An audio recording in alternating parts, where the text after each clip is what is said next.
Are the US markets overvalued? The NASDAQ has recorded its best start in 4 decades. NASDAQ, and I know, John, you're going to say, well, Don, why aren't you having me in the NASDAQ?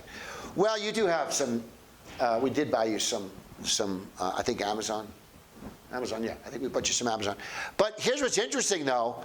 Yeah, but ladies and gentlemen, the NASDAQ's up, but it's only back to where it was because the market lost 33%. So now it's up over 30%, so you're kind of back to break even. So that's why the NASDAQ, you know, I mean, it's really kind of gone nowhere in 2 years. But here's what's really interesting about the NASDAQ. What's contributing to the NASDAQ is the Magnificent Seven. Has anybody seen this movie, The Magnificent Seven? It's a great movie. It's a great movie. It's a remake. Dick, remember the original? Oh, yes. The original was good. I was in it. You were in it? Okay. We got a movie star. He will sign autographs. You know, but anything Denzel's in, come on. I mean, the original was good, but Denzel's in it. You know, you got to watch it. So anyway, the Magnificent Seven. This is the Magnificent Seven: Tesla and Google and Apple and Amazon and Nvidia. And what's interesting is when you look at the numbers, these mega giants have dominated the indexes, both the S&P. And you can see that if you look at the S&P and you look at the valuations of the Magnificent Seven are lofty.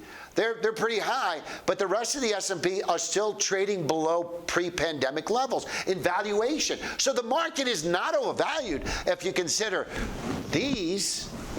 It is overvalued. Well, it's fully valued if you consider the Magnificent Seven. So what I think you may see, and I think Pat agrees with this, the market has kind of gone up and then it's kind of flattened and it's gone up because I think we're getting rotation. People are taking some profits and saying, well, let's get into some names that really haven't moved.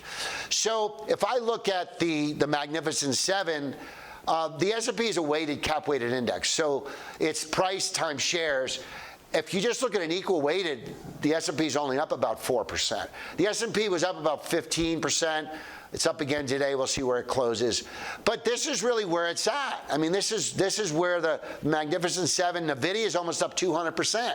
That's the IA, artificial intelligence, right? The high graphics cards. That computer has a really high-end graphics card, so I can do video. And that's what IA needs. And that's what these stocks are exploding on, is the artificial intelligence.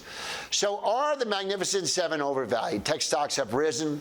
How do I protect my gains? So let's talk about one of our other products. Can I hedge a position at zero cost? And I know I've got some clients, and I know, Dick, we've chatted. But the concern that some of the products that we do, the concern that I have with a lot of my clients, my neighbor is a techie, he has millions of dollars in his tech stocks. And he said to me, Dom, is there anything I could do to protect those? I said, the problem is if I buy a protective put against your position, that's going to cause a taxable event. Boom. And that's what you don't want. He says, is there anything else I can do? Well, here's what's kind of interesting. 55% of the NASDAQ is driven by those 7 stocks, 55%. As goes those 7 goes the NASDAQ. So can I use that for my advantage?